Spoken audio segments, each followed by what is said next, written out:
तो वो सब कुछ जो हमें चोट पहुंचाता है, जो किसी तरह से नकारात्मक है, किसी भी स्थिति में, उससे आप बुद्धिमान बनेंगे या घायल हो जाएंगे, ये आपको चुनना है।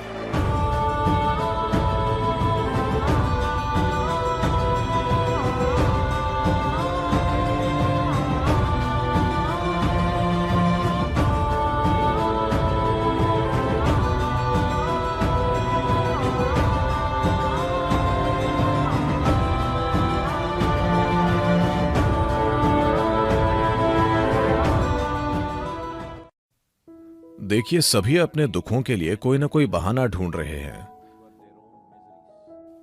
मेरे माता पिता ऐसे थे, इसीलिए मैं ऐसी हूं। ये ठीक नहीं हो सकता, क्योंकि अब हम आपके माता पिता को नहीं बदल सकते, ठीक है? हेलो, क्या हम उन्हें अब बदल सकते हैं? तो आपको ये समझना होगा कि खासकर यदि आप जीवन में कठिन या भयानक चीजों से गुजरे हैं, क्या यह महत्वपूर्ण नहीं कि आप दूसरों से जल्दी समझदार हो जाएं? दूसरे लोगों की तुलना में जो आराम से बड़े हुए हैं, जो नहीं जानते कि वे चीजें क्या हैं, क्या यह बहुत महत्वपूर्ण नहीं है कि आप समझदार बने? नहीं, इसके बजाय आप चुनते हैं कि आप भी दुखी हो जाएं क्योंकि वे दुखी लोग थे। तो चलिए इतना समझते हैं, आपके पास यह पहचानने की बुद्धि है कि वे बुरी तरह जी रहे हैं। आपके पास यह पहचानने की बुद्धि कैसे नहीं है कि आप भी बुरी तरह से जी रहे हैं?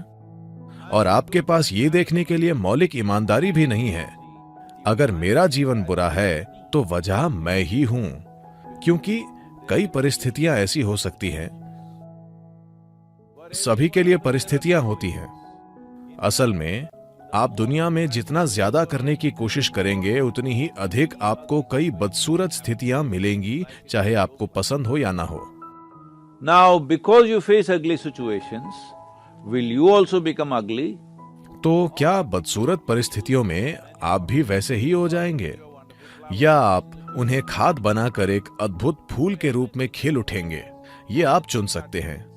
तो वो सब कुछ जो हमें चोट पहुंचाता है, जो किसी तरह से नकारात्मक है, किसी भी स्थिति में, उससे आप बुद्धिमान बनेंगे या घायल हो जाएंगे, ये आपको चुनना है। आदर्श स्थितियों की तलाश न करें, क्योंकि ऐसी कोई जगह नहीं है, बिल्कुल नहीं। आप जहां भी जाएंगे वहां कुछ न कुछ ऐसा होगा जो आपको नकारात्मक लगेगा। वो नकारात्मक है या नहीं, मैं ये नहीं तय करना चाहता, पर वहां आपको कुछ नकारात्मक लगेगा। कई लोग जिन्होंने आपके साथ आईएसबी संस्थान में प्रवेश के लिए आवेदन किया है, उन्हें लग रहा है अगर मुझे आईएसबी मिल जाए तो स्वर्ग मिल जाएगा। पर मुझे यकीन है कि आपकी संस्था में कई लोग सोचते होंगे कि यह बेकार जगह है, जो राजनीति और बकवास से भरी हुई है। क्या ऐसे लोग नहीं हैं? हेलो, मुझे यकीन है कि हैं। आप वैसे मत बनिए, क्योंकि हर जगह मुद्दे होते हैं, ठीक है? जहां दो लोग हैं वहां एक समस्या है। हम इन मुद्दों को कैसे संभालते हैं, ये इस पर निर्भर करता है कि क्या हम इनका सचेतन उत्तर देते हैं या हम आदतों से मजबूर होकर प्रतिक्रिया देते हैं। इससे तय होगा कि हम खुद को कैसे चलाते हैं।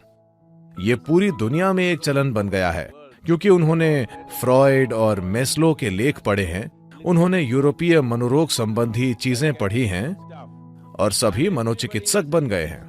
क्योंकि मेरे माता पिता ऐसे थे, इसीलिए मैं ऐसा हूं। अरे, आप में भी तो बुद्धि है। यदि आपके माता पिता ऐसे थे तो आपको प्रतिज्ञा लेनी चाहिए कि आप कभी वैसे नहीं होंगे। हेलो, हाँ या ना? अगर आपके माता पिता बुरी तरह जीते थे, अगर ये सच है, मुझे तो ये भी नहीं पता कि वे बुरी तरह जीते हैं या नहीं, ये उनकी धारणा है, ठीक है? हम नहीं जानते कि वे कैसे जीते थे, पर उनकी बातों को सच माने तो अगर वे बुरी तरह जिए, तो क्या ये आपका काम नहीं है कि आप कभी ऐसी गलतियां न करें जैसी कि आप अपने जीवन में कर रहे हैं? क्या मानव बुद्धि ये नहीं कर सकती, या इंसान की बुद्धि ऐसी है? कुछ लोग चूहों का अध्ययन करके इंसानों के बारे में तरह तरह के निष्कर्ष निकालते हैं। मनुष्यों के बारे में कई प्रयोग चूहों पर होते हैं। चूहों का व्यवहार देखकर लोग कहते हैं कि अरे, मनुष्य ऐसे होते हैं। क्या ये दुख की बात नहीं है? आप इस ग्रह पर सबसे विकसित प्राणी हैं।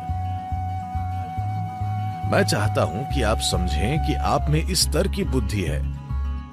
आपको धरती पर विकास के शिखर पर लाने में विकास के लाखों साल लगे हैं। तो क्या हमारे बर्ताव से लग रहा है कि हम विकास के शिखर पर हैं? क्या ऐसा है?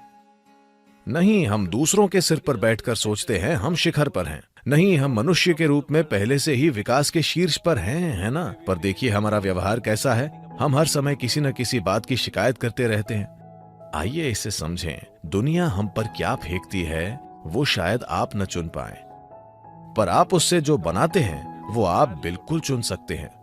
हाँ, आप उससे जो बनाते हैं वो आप बिल्कुल चुन सकते हैं। आपके जीवन का अनुभव, आप सभी युवाओं को इतना जान लेना चाहिए, अगर आप दुनिया में कुछ करना चाहते हैं, एक सबसे जरूरी चीज जो आपको करनी चाहिए कि आपके जीवन का अनुभव, चाहे वो शांति हो या बेचैनी, खुशी हो या दुख, आनंद या पीड़ा, जो भी आपका अनुभव है, आपका अनुभव पूरी तरह से आप बनाते हैं। दूसरे लोग वही कर रहे हैं जो वे चाहते हैं, उनका अपना नाटक, पर आपकी प्रतिक्रिया की वजह से आपको अनुभव हो रहे हैं। अभी अगर मैं आपको गाली दूं, मैं बस ऐसा कह रहा हूं मान लीजिए मैं आपको गाली दूं, गाली मेरे मुंह में है, ये गोली नहीं है कि आपको लगेगी, पर आपकी प्रतिक्रिया की वजह से आपको दुख होगा, है ना? मान लीजिए मैं आपको तमिल या तेलुगु या कन्नड़ में गाली देता हूं, ये आदमी समझ जाएगा ये एक समस्या है, पर अगर मैं मुस्कुराकर आपको ऐसी भाषा में गाली दूं जो आप नहीं समझते हैं, तो आप सोचेंगे कि मैं अच्छी बातें कर रहा हूं और आप मुझे अच्छा जवाब देंगे। तो मैं बता रहा हूं, अभी आपके साथ जो हो रहा हो, आपका अनुभव 100% आप ही तय करते हैं। मानव अनुभव भीतर से होता है, बाहर से नहीं। बाहरी प्रभाव है, हम उन्हें खुद को कितना प्रभावित करने देते हैं। जब तक कि वे भौतिक स्थितियां न हो, आप युद्ध में हो, कोई आप पर गोली चला रहा है तो अलग बात है, ठीक है, उससे एक अलग तरीके से निपटना जरूरी है। वहां भी एक सचेत प्रतिक्रिया से आपके पास जीवित रहने का बेहतर मौका होगा। तो मनुष्य होने का सौभाग्य ये है कि हमारे पास ये तय करने की बुद्धि है कि हमारे जीवन का अनुभव क्या होना चाहिए।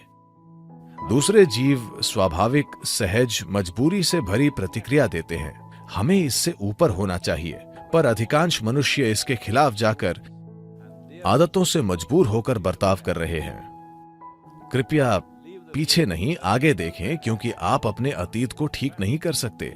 कल को ठीक नहीं किया जा सकता, पर आप एक नया कल बना सकते हैं। आइए ऐसा करें।